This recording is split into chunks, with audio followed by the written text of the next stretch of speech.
Vibes and well wishes going James Foster's way, and we look to see you in the future at X Games, James. So we are down to our final two.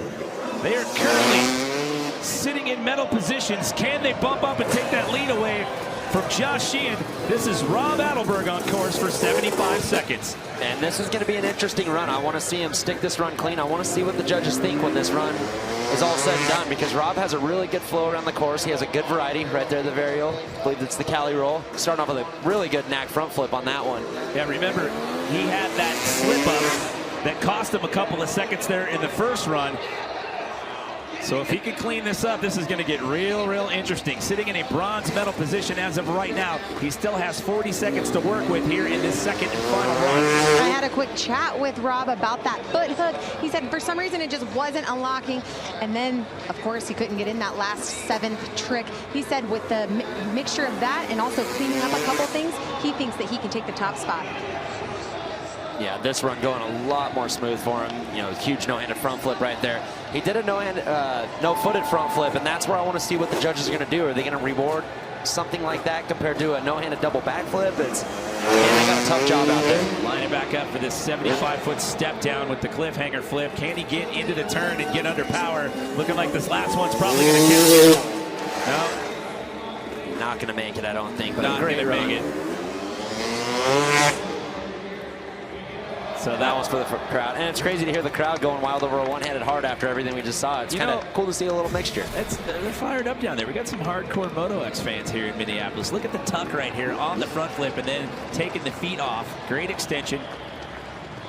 Like I said, it's so trippy how both their wheels are just locked up right when they take off the ramp. Front flips are gnarly. It's just crazy to watch. I mean, they both do it perfectly, but to see the different styles that they have and how they do it, but they've both put this down feather touch smooth out here tonight. I mean, going back to what I said earlier, it's baffling to me that we're at this point in the sport where you see this going down with ease in the middle of a freestyle competition.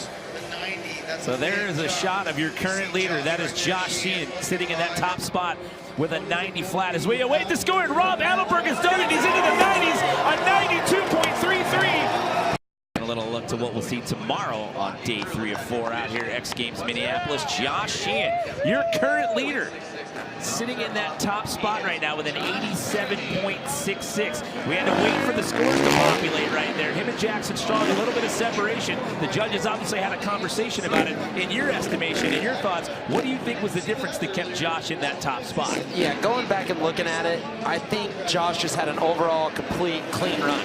Every trick he did was smooth. Every trick he did was massive. I think maybe some of those smaller front flip variations, maybe got docked a little bit. You know, the knack front flip, it's an awesome idea, but you've got to extend the tricks when you do them. And like I said, watching Josh's run right now, you haven't seen one trick that kind of looks minimal or like he's kind of, you know, just barely stretching out. Everything's huge. No, everything's maxed out. There's no tentativeness. And a great flow around the course as well.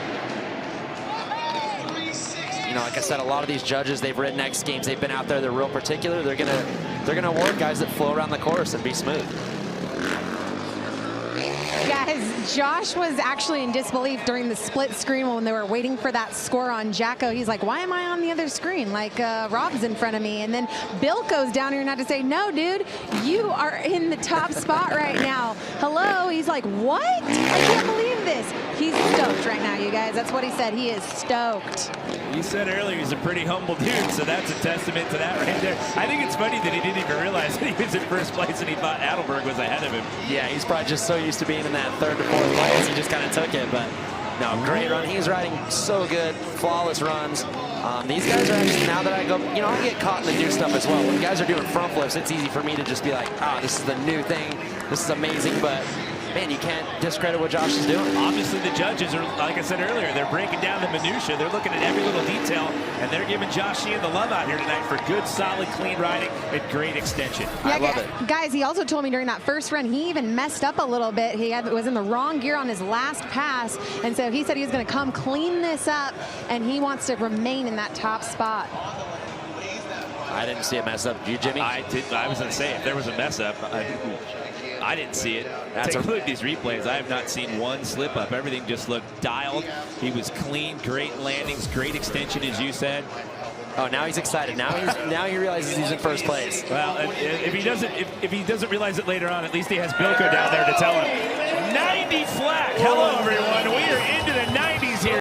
I think missed a jump, so he has another run to clean it up, and we're about to watch Jackson Strong throw down right now. Well, again, the story as we talk about these two guys out here tonight, Jacko's front flips and front flip combos, and speak of the devil, a no-headed front flip to get this run started, and watch out, he's also got that double backflip in his arsenal as well. That was such huge extension on the no-handed front flip. Like I said, a front flip, you are tucking and just hoping the thing comes around, and for him to have his hands off that long extended, what a great trick. And both of those guys are lucky to do it right out of the gate. There's the double. So your first two tricks, you've got a front flip combo and a double backflip. Not a bad start to a freestyle run, if you ask me. Where do you go for the next 45 seconds after that? Yeah, he's got to keep it together. The emotions run high. Like I said, these guys have been sitting around for hours since practice. And to come out with a front flip, right into a double backflip, you've got to calm yourself down. You've got a lot of run left. Yeah, for those of you watching at home, we keep focusing on those two tricks because they're key elements in these guys' runs. However, with the 75-second run, the judges are looking at the overall scope, the overall impression of what you do in that time frame. Going for a knack flip as well right there. These guys have just elevated this game in the last couple of years. It is ridiculous how far they're coming along. Like the standard backflip tricks are almost out the window. Like the run we saw Tonka do is so impressive, and these guys are just above and beyond that. And one of the things that the judges are looking for out here tonight is execution. They see these guys doing the tricks, they make it look easy. However, these judges, they're looking at every little detail of how well they do these tricks. Yeah, all the judges out there, they've been in X Games, they've been in competitions, they know what they're looking for. And they know what they're seeing here. They know they're seeing two guys that have really stepped up. Like I said, Sheehan is riding great. He's doing so many incredible tricks, but you got to reward the front flips and the front flip variations.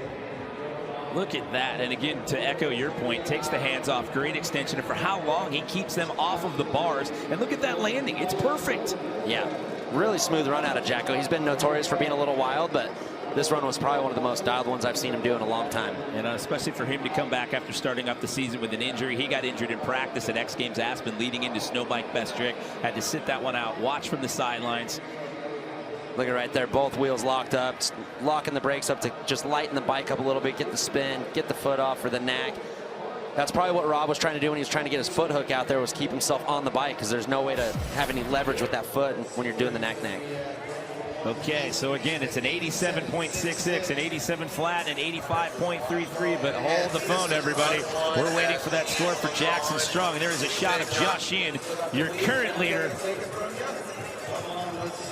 What do you think's going through Jacko's mind right now as he's looking at that leaderboard, waiting for the score to pop up? He's got to be stoked. I mean, he looks nervous, but he's got to know he threw down the run he was looking for. I mean, worst case, he has a little bit of polishing to do in the second run, but that thing looked pretty flawless to me. Yeah, and as we wait for that score, I still have to give props to Taka Higashino after crashing a double backflip in practice and coming into this visibly pain, and he's still sitting in a bronze medal right now with a score of 85.33. So your current leader, Josh Sheehan, on the right. The man we just saw take his first of two attempts, Jackson Strong, on the left. It takes a while for this score to come in. That tells me that the judges are having a conversation over there in that booth. Yeah, I mean, these guys' careers ride on what they think and their opinion is, so they want to make sure they're thorough with it. I'd rather see them take a little bit of time and get the scores right than rush it and be a little off. Well, the best possible run score you can get is 100. So an 87.33, and after all of that, it's not going to be enough to overtake Josh Sheehan.